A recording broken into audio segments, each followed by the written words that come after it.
Bonjour à tous, je vous fais cette vidéo pour vous raconter un petit peu pourquoi je reviens un peu après 1 an et demi d'arrêt dans les coachings, dans tout. Quand j'ai réussi il y a 1 an et demi que je vous accompagnais, je me suis un peu perdu. Perdu parce que il y avait les chiffres, parce que j'avais les équipes, parce que j'avais plus de clients, parce que on apprenait plus, je pensais appliquer le marketing que j'avais appris. Et au final, petit à petit, je me suis un peu perdu. On a arrêté avec Tom de faire ce qui marchait. Euh, et du coup, on avait un peu moins de résultats. J'étais plus dans la performance. Je me faisais coacher aux États-Unis. J'avais cette énergie vraiment yang à fond d'aller dans la performance. Parce que du coup, les frais de la société augmentaient.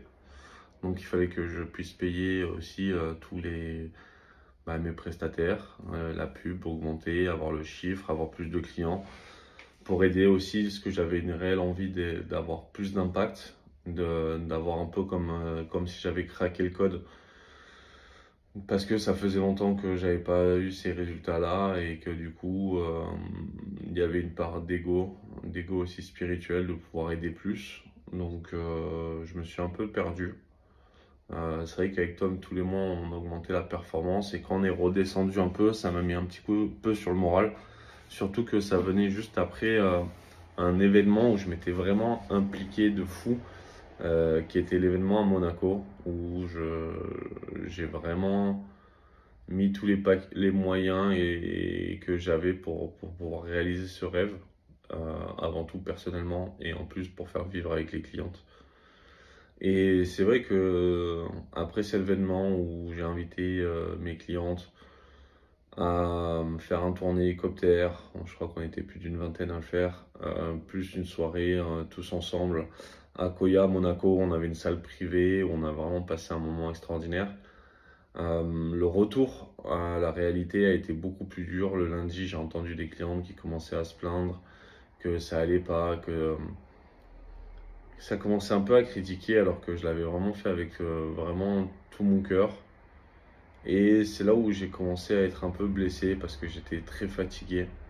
Je voyageais quasiment toutes les semaines dans un pays différent pour me former, pour déménager. Et après, ça s'est un peu accumulé avec baisse de chiffres aussi, où j'étais fatigué, les équipes qui étaient aussi épuisées. Tom, ça faisait longtemps qu'on tirait un peu sur la corde. Je me suis pas rendu compte parce qu'on faisait toujours plus. Et je pense qu'il était fatigué aussi, les commerciales aussi. Et au final, j'étais un peu plus aligné avec tout le monde. C'est vrai qu'il s'était passé aussi beaucoup de choses en interne.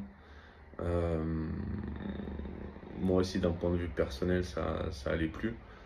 Et au final, au lieu de prendre le temps de me reposer, de partir en vacances, de couper, on a continué à pousser un peu, même si la vie avait décidé de me ralentir. Et jusqu'à septembre, au final, j'en avais un peu marre. Et c'est là où j'ai pris la décision de tout arrêter jusqu'en mars avec mes clientes parce qu'elles avaient signé un contrat et du coup je suis allé au bout de ce contrat-là, mais j'ai décidé d'arrêter tout ce qui était marketing parce que de gérer les équipes, c'est pas vraiment gérer les équipes qui a été le problème, c'est gérer les plaintes de tout le monde. Quand on a plus de 150 clients à gérer, les équipes, on était une dizaine aussi, ça allait pas en interne. Il y a un moment donné où je me défonçais, je travaillais de 9 h à 23 h minuit tous les jours. Euh, un bon 6 jours sur 7, voire 7 jours sur 7. Et ça m'a un peu saoulé en fait. Genre vraiment d'accompagner des gens qui payent et qui attendent que leur soit dû. Au final, c'est vraiment pas pour ça que j'avais fait. C'est vraiment pas pour ça que j'avais mis mon don. Je donne beaucoup plus que sur toutes les autres formations. Je suis capable de canaliser qui tu vas accompagner, le prix de ton accompagnement, ce que tu vas faire dedans, quels sont tes animaux totems. Derrière, on fait un soin où j'aide les personnes à régler les 8 blessures de l'âme, les reconnecter à l'argent, nettoyer les entités, retirer le syndrome des frères jumeaux et plein d'autres choses. Plus derrière, on fait une méditation qui va t'aider à avoir tes premiers messages. Et j'ai l'impression qu'au final, à la fin, au plus j'en donnais, au plus les gens faisaient rien. Je m'apercevais que les gens, ils avaient du mal à faire la formation et qu'ils venaient toutes les semaines juste pour être là et écouter, mais pas pour appliquer sur les 6 autres jours. Donc à la fin, je suis un peu remis en question et j'étais là, mais je leur donne tout. Et en fait, j'ai l'impression d'avoir, pour certaines, un peu des enfants pourri gâtés et qu'il faut pas et qui vont pas les démarcher, qu'il faut toujours et qui sont là à critiquer, ouais, plutôt à critiquer de ceux qui font en fait. Et c'était un peu fatigant à la fin. Donc au final, c'est ce qui m'a permis d'arrêter parce que j'avais besoin de prendre du temps pour moi, de nettoyer aussi mon besoin de reconnaissance parce que je me suis rendu compte que quand j'avais fait tout ça, j'avais besoin énormément de reconnaissance de ma famille. Et ce qui est marrant, c'est que comme la vie est bien faite, au plus je réussissais, au moins j'avais de reconnaissance de ma famille. Sur cette période-là, je travaillais énormément et toute ma famille, le seul retour que j'avais, c'est que je ne travaillais pas. Donc je leur devais des choses parce que je ne travaillais pas alors que je travaillais plus qu'eux. Et cette période aussi où là, de pause sur cette activité-là pendant 1 an et demi m'a permis vraiment de me reconnecter à moi, à mon chamanisme. Et j'ai fait énormément de cérémonies qui m'ont permis de nettoyer, purifier, qui m'a permis aussi de me reconnecter avec ma famille, d'arrêter d'attendre d'eux et plutôt de moi prendre les choses en main, pouvoir m'exprimer. Ça m'a permis aussi de faire des cérémonies chamaniques avec eux aussi, de pouvoir les amener, de pouvoir les soigner. Cet 1 an et demi de pause m'a vraiment permis aussi de comprendre que ça sert à rien de forcément trop pousser les choses. Et il suffit juste d'ouvrir, parce que même dans tout ça, j'étais hyper protégé, connecté, et tout ce qui devait m'arriver m'arriva de bien.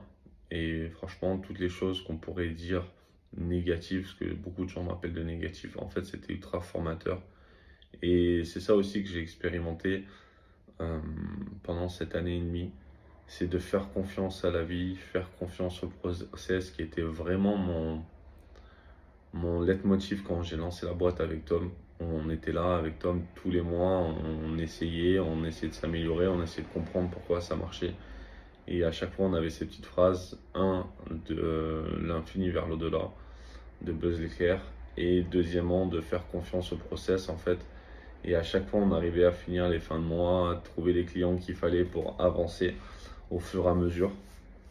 Et c'est vraiment ce que je vois aussi, ce que je vais apprendre aux gens, d'autant plus maintenant dans mes accompagnements, c'est que c'est vraiment en faisant que les choses viennent. Et il faut faire confiance en la vie parce qu'on ne sait jamais qui on va rencontrer, ce qu'on va faire, quel va être le déclic. Mais chaque jour, en fait, il faut se réveiller avec vraiment cette envie d'apprendre, d'améliorer, de faire un petit pas de plus, comme le reportage d'Ignos sur Kaizen, qui est de faire un petit peu plus chaque jour, ce qui permet vraiment, avec l'effet cumulé, d'aller beaucoup plus loin, beaucoup plus vite. Et c'est pour ça que j'ai décidé de reprendre, même si j'ai pas vraiment arrêté pendant cet 1 an et demi. J'ai toujours coaché mon entourage, des personnes qui avaient besoin, des personnes que la vie me donnait, que ça soit gratuit ou payant, je le faisais avec plaisir. Et, et c'est ça aussi que j'avais envie de dire. C'est que faites attention aussi aux réseaux sociaux, on voit tout le monde qui réussit. C'est ça aussi une chose où j'étais un peu déçu, c'est quand je suis arrivé à Dubaï, de voir tout le monde. Et en fait, tu t'aperçois que déjà beaucoup de gens parlent sur tout le monde. Beaucoup de gens plus ou moins améliorent, je dirais pas mentent sur les réseaux sociaux, mais mentent qu'un côté, qu'une partie sur les réseaux sociaux, mais au final on le fait tous. Et je me suis laissé prendre à ce jeu, mais c'est pas vraiment ce que j'avais envie au final. J'ai jamais fait autant d'argent que quand je n'étais pas sur les réseaux sociaux. Et quand je me suis mis à mettre sur les réseaux sociaux d'un côté, j'étais plus vraiment moi. Je montrais qu'une partie de moi, mais pas forcément celle que j'avais envie. Et c'est ça aussi que j'avais envie de partager, c'est que je vous dirais, coupez un peu les réseaux sociaux, concentrez-vous sur vous, faites le vide, euh, même avec votre entourage. Je sais moi ce qui m'a permis de réussir au début, euh, c'était de vraiment couper un peu les réseaux sociaux. La première fois que j'ai lancé mon business, c'est que ça a marché. C'était juste après le Covid, donc tous les restos étaient fermés et j'avais plus trop de distractions et je me suis vraiment concentré. J'ai pris une formation en accompagnement et je me suis mis à fond. Et c'est là où ça a vraiment décollé avant de redescendre parce que j'étais fatigué, que j'ai eu plein de désillusions par rapport à moi, ce que je pensais être vrai et ce que la réalité était bien au-delà. Et j'ai recommencé derrière où j'ai repris un accompagnement et je me suis un peu isolé et je me suis remis en forme et c'est ce qui m'a permis de vraiment décoller. Et là aussi en fait en ce moment c'est la même chose, je coupe un peu les réseaux.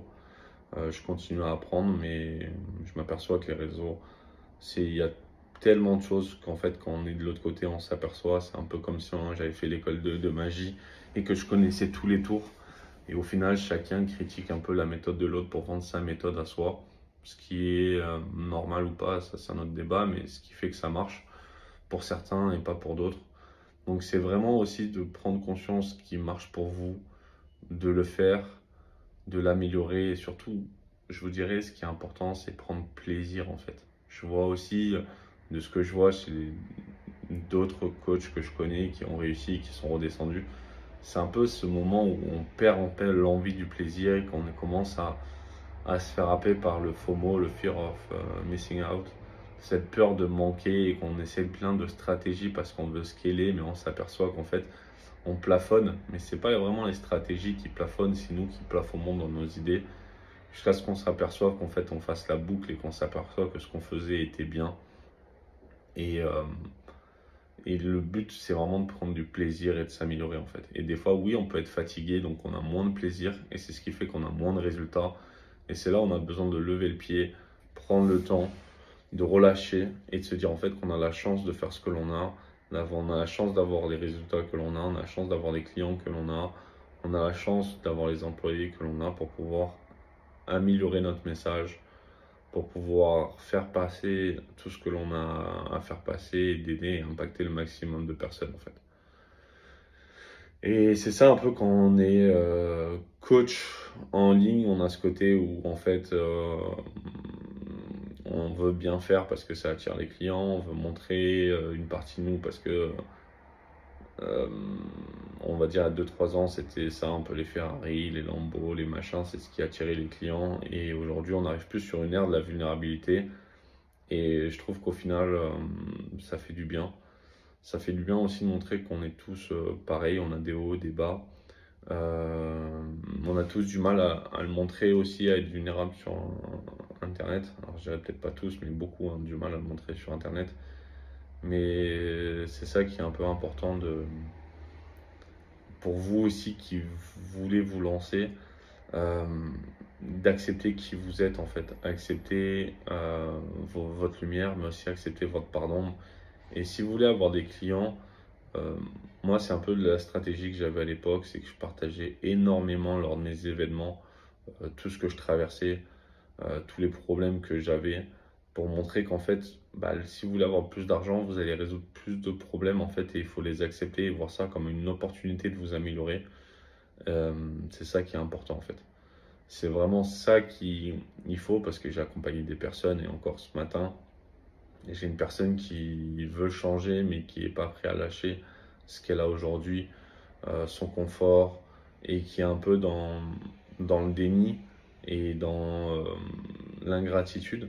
Mais comme moi, à un moment donné, j'avais des clients et je n'étais pas content de ce que j'avais. Alors j'en ai jamais eu autant et c'était mon rêve en fait d'en avoir autant. Mais je voulais avoir que les côtés positifs et pas les côtés, ce que je dirais négatifs, mais même si ça l'est pas, d'apprentissage et de leçons qui vont avec en fait. Et si vous voulez vous lancer, ce qui m'a permis un peu au début de vraiment y arriver, c'est d'accepter cette partie-là en fait, de prendre tout ce qu'il y avait à prendre, d'améliorer, de charbonner pour vraiment avoir le maximum de clients et d'accepter un peu toute cette partie-là. D'accepter voilà, la lumière et l'ombre. Et ça, c'est ce que je pense qui empêche énormément de personnes, surtout au début, c'est qu'on veut des clients, on veut s'ils font qu'ils soient comme ça, comme ci, comme ça, mais tout ça, ce sont des peurs en fait. Et je me rappelle aussi de ma mère quand je l'avais mis à coacher pour moi et qui a lancé son activité de coaching, elle me disait que il y a une personne qui ne voulait pas travailler avec, et en fait finalement elle s'est retrouvée à travailler avec. Et ça a été vraiment ce qui l'a le plus transformé parce qu'elle avait ses croyances à elle et le fait de sortir de ses croyances et de voir les résultats qu'elle a eu avec cette personne, et alors qu'elle avait des a priori au début, bah, c'est un peu le chemin qu'on est tous passés en fait. Au début, on a beaucoup d'a priori qui nous bloquent et finalement, quand on décide d'accepter et de se relâcher, c'est vraiment ce qui nous permet d'avancer et d'avoir des plus beaux résultats en fait. Je me suis rendu compte aussi, moi, ce qui a été le plus gros déclic, c'est qu'au début, il y a quelques années, il y avait plein de coachs en ligne et je me disais, ouais, je suis mieux qu'eux. Il y a plein de choses qui je trouvais ou que je me permettais de juger, qui en fait, avec le temps, au début, je ne voulais même pas former chez eux. Et au final, je suis allé voir chez eux ce qui me dérangeait. Et c'est ce qui m'a permis de me libérer aussi, de se rendre compte qu'on est tous différents. Et au final, on a beaucoup de problèmes similaires. Mais c'est juste qu'ils étaient à des niveaux que moi, premièrement, je rêvais d'avoir, mais que je n'avais pas parce que je ne me permettais pas d'avoir. C'était plus facile pour moi de juger que de regarder en moi ce qui me dérangeait et ce qui m'empêchait d'aller là. Et en fait, quand je suis arrivé là, je me suis rendu compte que plus ou moins on avait les mêmes problématiques. Et qu'au final, il y a des choses qui me dérangeaient et en fait qu'on faisait plus ou moins la même chose arrivé à ce niveau-là en fait. Un, par manque de connaissances, je pense, parce que c'est nouveau quand on arrive au sommet de la montagne, on ne la connaît pas, donc il faut encore se faire coacher, s'améliorer même si on est fatigué et de progresser aussi en fait. Donc si vous lancez en fait, je pense que le mieux c'est de arrêter de juger les autres si vous le faites et de commencer à regarder vous comment vous pouvez vous améliorer chaque jour. Une chose qui m'a vraiment moi permis de énormément m'améliorer et qui m'a toujours, c'est faire du sport. J'ai toujours fait du CrossFit qui me permet aussi de voir mon évolution quotidiennement. C'est vraiment une progression que je vois vraiment quotidiennement, d'être aussi avec un entourage. Et le CrossFit me permet aussi d'être dans le rouge, de récupérer tous les jours. Je vais 5 fois par semaine et je vois aussi ma progression, quoi. Et ça aussi, on peut le voir aussi dans les résultats. Quand je vais à la salle, chacun a des objectifs différents, mais je vois que ceux qui progressent le plus, et c'est la même chose qu'on peut faire le parallèle dans le business, c'est ceux qui s'impliquent le plus et c'est ceux qui mettent le poids en plus et c'est ceux qui forcent le plus, quoi. Si dans le business vous allez trop doucement, je vois des gens qui ça marche pas en fait. Surtout au début, je pense que c'est un peu comme si vous voulez monter le blanc des œufs en neige. Si vous ne mettez pas l'intensité au départ avec votre vision, votre mission et de vouloir aider un maximum de gens et d'énergie, ça va jamais prendre, ça va jamais monter, ça va jamais vous aider à sortir en fait du pot et de vous améliorer, quoi. Donc le sport à côté de ça vous permet aussi après une journée de travail d'évacuer. Déjà ça vous met un cadre si vous le faites. Moi je fais souvent le soir à 17h, de 17 à 18, ce qui me permet de clôturer ma journée. Ça me permet après de finir avec les potes, de relâcher et de bien dormir pour recommencer le lendemain en étant plus en forme et en étant fier de moi et en voyant la progression aussi sur mon corps tous les jours du sport. Moi après plus avec le mois, mais mois après mois ça me permet de dire ok, en fait des petites actions tous les jours, un petit dépassement tous les jours permet d'avancer et je fais le parallèle avec mon business aussi. Donc je vous fais cette vidéo, ça m'a fait du bien de la faire, ça fait longtemps que je la procrastine, que je me dis oui, que je me dis non, et au final, voilà, on fait tous des erreurs à tous les niveaux, même les business ils peuvent marcher, et au final on a tous des peurs conscientes et inconscientes, mais au final le meilleur moyen de s'en sortir c'est de les affronter. Donc c'est pour ça que j'ai décidé de reprendre pas les 5 day challenge, je vais faire un 3 jours challenge parce que je m'aperçois que sur le 5 day, les 2 derniers jours, c'est pas ceux qui servent le plus. Au début, en fait, quand on veut commencer, c'est les 3 premiers jours qui sont le plus importants. C'est ceux où pour travailler les croyances limitantes, où je vous montre un peu une technique qui va vous permettre de savoir si vous avez ces croyances limitantes. Je connais trop de gens qui me disent non sur des croyances que je vois grâce à mes dons et qui au final l'ont. Et j'utilise la kinésiologie pour tester sur le corps. Et c'est ce qui m'importe le plus. Pas ce que les gens disent, parce que beaucoup de gens parlent, mais ce qui m'intéresse, c'est ce qu'ils font. Donc c'est ce que ton corps fait qui m'intéresse, et pas ce que tu dis. Deuxièmement, partager des croyances communes, qu'on en a beaucoup. Le deuxième jour, c'est comment créer ton offre. Et le troisième jour, c'est ensuite comment la communiquer sur les réseaux. Et aussi, je te partagerai vite fait comment la vendre. Mais la priorité, tu t'apercevras que quand tu es aligné et que tout aille bien, tu le vends facilement. Tu n'es pas obligé d'avoir des techniques de vente au départ. Souvent, tu t'en sers quand tu n'es pas forcément très à l'aise, quoi. Donc voilà, je vous remercie pour votre temps et je vous embrasse.